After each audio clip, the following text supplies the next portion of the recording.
I mean, you spoke about these food producers who are trying to block this thing because this is all plonked in the middle of rich food-producing community.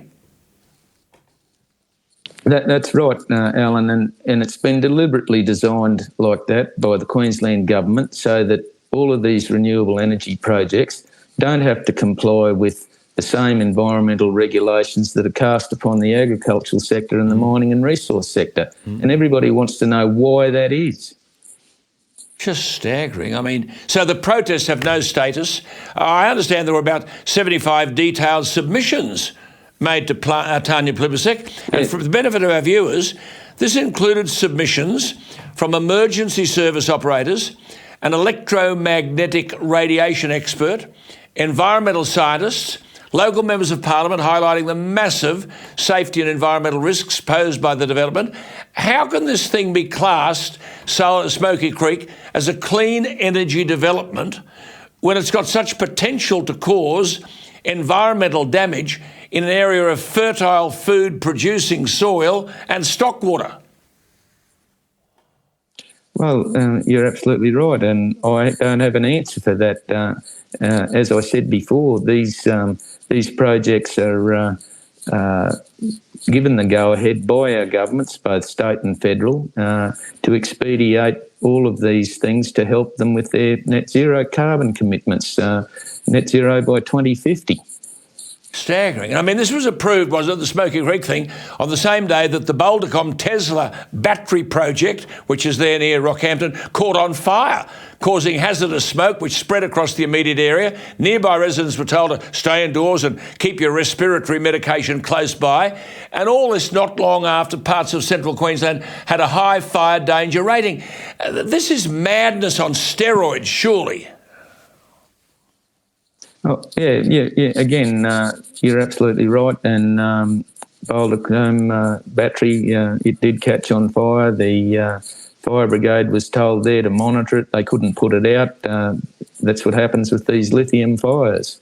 And, of course, it happens with motor vehicles too. I'll look at electric vehicles tomorrow night. Same thing. Same with motor vehicle, electric vehicles. None of this is spelt out as a risk component in approving these projects.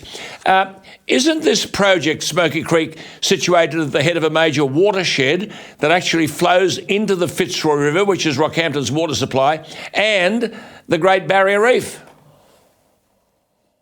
Yes, it is. So it's at the headwaters of the Don River, up in the ranges there. And yes, that water does flow from that project down into the Don River and then into the Dawson River and along the Fitzroy and out to the southern end. So that's environmentally appropriate?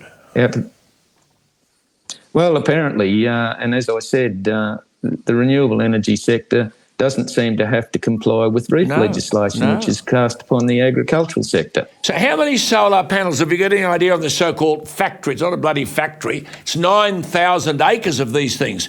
How many solar panels? You got any idea? Oh, look, I don't have an idea of numbers in terms of solar panels, but the affected disturbance area is 1,725 hectares, which is 4,260 acres. The project area footprint is 2,067 acres.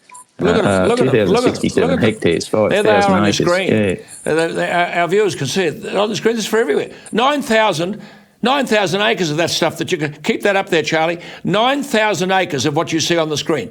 High productive land. How are we going to feed Australians, for God's sake? And how many projects of this kind did you say in Queensland?